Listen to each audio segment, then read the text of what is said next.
اچھا، اللہ بھی توبہ کرنے والا ہے اور انسان بھی توبہ کرنے والا ہے۔ توبہ کا مطلب ہوتا ہے رجوع لانا۔ انسان جب گناہوں کے بعد اللہ کی طرف رجوع لے آئے تو یہ توبہ کہلاتی ہے، اور جب انسان رجوع لے آئے اس کے بعد اللہ تعالیٰ بھی بندے کے اوپر شفقت فرمائے، یعنی اللہ تعالیٰ بھی اپنے اس جلال کے بعد بندے پر رحم فرمائے تو اللہ بھی رجوع لا رہا ہوتا ہے۔ بخاری اور مسلم دونوں میں حدیث موجود ہے، نبی علیہ السلام نے فرمایا کہ جو بھی گناہگار بندہ سچے دل کے ساتھ اللہ کی طرف توبہ کرتا ہے تو اللہ تعالیٰ کو اس کے توبہ کرنے پہ اتنی خوشی ہوتی ہے جس کو آپ علیہ السلام نے ایک مثال سے بیان فرمایا۔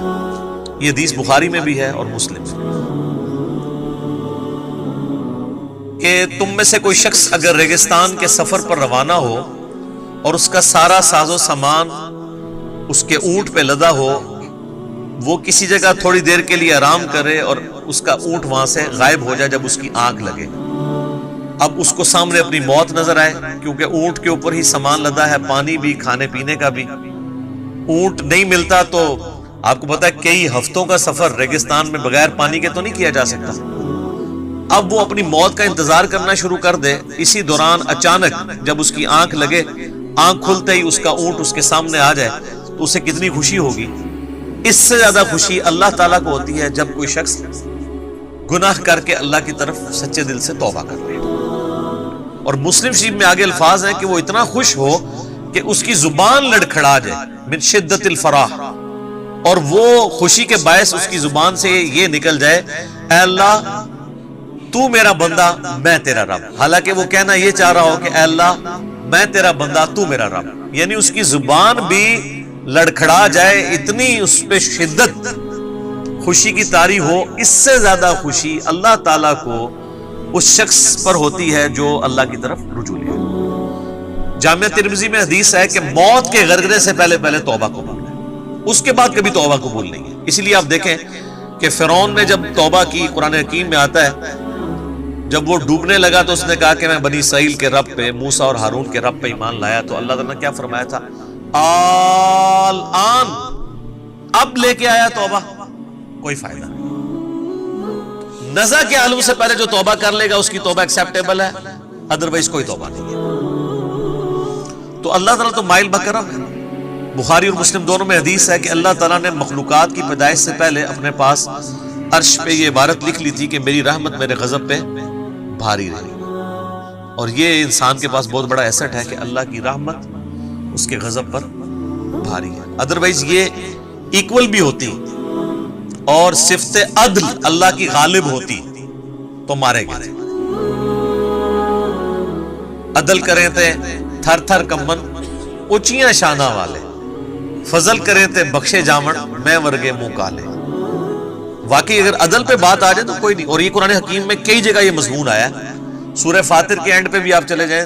اللہ تعالیٰ فرماتا ہے کہ اگر اللہ تعالیٰ لوگوں کو ان کے گناہوں پہ پکڑنا شروع کر دیتا تو کوئی بھی مخلوق زندہ نہ رہتی روئے ارض کے اوپر، اگر یعنی اللہ تعالیٰ پکڑ شروع فرما دیتا تو یہ اللہ تعالیٰ ڈھیل دیتا ہے انسان کو کہ انسان اللہ کی طرف پلٹ آئے۔ بخاری اور مسلم دونوں میں حدیث ہے، نبی علیہ السلام نے فرمایا کہ حدیث قدسی ہے کہ جب میرا بندہ میری طرف ایک بالشت آتا ہے میں ایک ہاتھ اس کی طرف بڑھتا ہوں، وہ ایک ہاتھ بڑھتا ہے میں 2 ہاتھ اس کی طرف بڑھتا ہوں، 10 ہاتھ بڑھتا ہوں، وہ چل کے آتا ہے میں اس کی طرف دوڑ کے آتا ہوں۔ اور پھر آپ علیہ السلام فرمایا کہ اللہ تعالیٰ فرماتا ہے کہ میرا بندہ مجھے دل میں یاد کرے میں اسے دل میں یاد کرتا ہوں، کسی مجلس میں یاد کرے میں اسے بہتر مجلس میں یاد کرتا ہوں۔ اور یہ حدیث اس بات کا ثبوت ہے کہ اللہ تبارک و تعالی انسان سے بڑھ کر اس پر رجوع فرمانے والا ہے، یعنی انسان ایک قدم بڑھتا ہے تو اللہ تعالیٰ 10 قدم اس کی طرف آتا ہے، بشرطے کہ وہ صدق دل سے اللہ کی طرف لوٹ آئے۔ یا ایھا الذین آمنوا توبوا الی اللہ توبۃ نصوحا،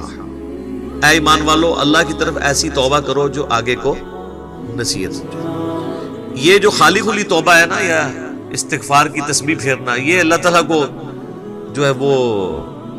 محبوب نہیں ہے، جب تک کہ اندر سے انسان سچائی کے ساتھ اللہ کی طرف لوٹ رہا ہے۔ پورے قرآن حکیم میں کوئی ایک آیت بھی ایسی نہیں ہے جس میں اللہ تعالیٰ نے یہ فرمایا ہو کہ جتنی مرضی بغاوت کر لو اور اس کے بعد باغی رہو تو میں تمہیں معاف کر دوں۔ ہمیشہ یہ ٹاپک آیا ہے کہ جو کوئی بغاوت کرتے ہیں اس کے بعد فوراً توبہ کر لیں